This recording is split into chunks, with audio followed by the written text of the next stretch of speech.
Hello, hello, beautiful people of the hospitality industry, and welcome to the daily YouTube broadcast of the Responsible Restaurant Owner. I know on the thumbnail picture I look so serious. I was giving this little look like this. So what are we doing here? Pretty much I've been in the trenches of the hospitality industry, opening restaurants out of the Silicon Valley, California since 2008. And starting 2017, I said, I'm just going to go out there and help as many restaurant entrepreneurs as I can, dreamers, and pretty interesting. The different social media platforms are responding differently, and I'm literally enjoying learning about each single one of them. And the biggest request I get is, Sham, I'm interested to open and run my first successful restaurant. Sham, I like what you did. I want to do it too. When do I start? Very simple, www.theresponsiblerestaurantowner. And my biggest advice I will give before we get into the nitty gritty of this video is part of the ego of the entrepreneur is wanting to get credit to do everything on your own. You want to say down the road that, hey, I've done it all. And there is nothing wrong with that. But please be smart about copying and pasting information by knowing what is the full-blown picture of the person you're listening to.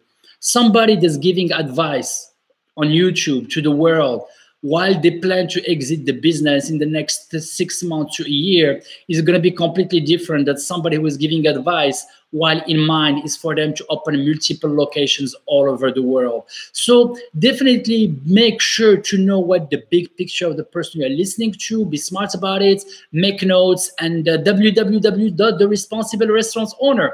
Now, here is something that I learned from an amazing gentleman called Billy Graham. Rest in peace. If you do not know who Billy Graham is, he's a pastor, and this is not a religious channel at all. But he said something very powerful that said, most of my best thinking was done by other people than me.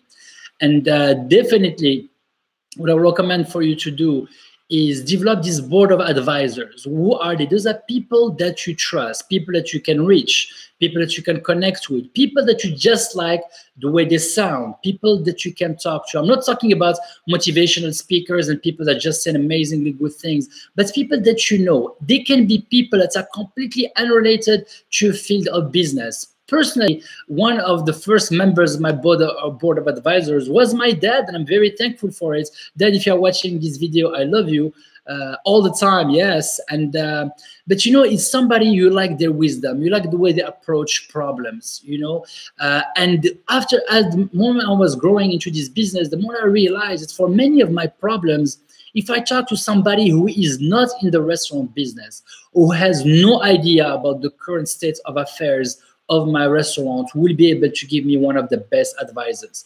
So who is in your board of advisors? Is it a friend? Is it a family? Is it a mentor? Is it somebody in the industry? Is it somebody that's inside your operation? Maybe it's your business partner. If you're going to have a business partner, definitely I always recommend having a number of 3. Whenever I notice there is one person running the full-blown business that gets overwhelmed, you wonder why lots of restaurant owners fail within the first 2 years.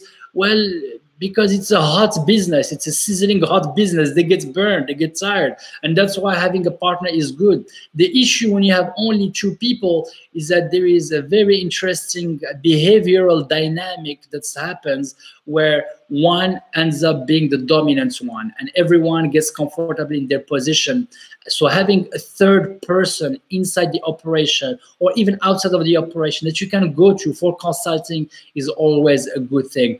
If you do not believe that you need a mentor, I wish you the best, but definitely use as much information from people that have been in the trenches already. And it's always good to have somebody that who knows has your best interest at heart, somebody who does not have a motivation for you to fail or knows exactly what you are dealing with. And it can be a pure HR question or marketing question or just existentialist crisis. I repeat that word, like when you have a crisis with your life, you wonder, oh, why am I alive? Sometimes it's just good to have people like that you can reach out and that are motivated. I mean, don't get me wrong, I have lots of respect for my friends, but it was always about going out, eating and drinking and laughing. And sometimes I needed something out of that. I wanted maybe to go play some pool or go for a run. And if you want the recipe of depression, very simple: hide behind the screen, hide just behind knowledge, and skip what this life is all about, which is actually to live it, to be out there. So if all you do is just seek information behind the computer, this is not good. Take it some, close this computer, go for a walk, go for a breather, do a little bit of people watching, laugh a little bit, drink some lemonade, I don't know, but get out of the screen, get out of the magnetic field, because it's just not healthy for the long run. So that's exactly what I wanted to share today. Thank you so much for being here. Thank you for tuning in. Please share, please comment, and until we meet again, remember that the secret ingredient is love, baby. It's love.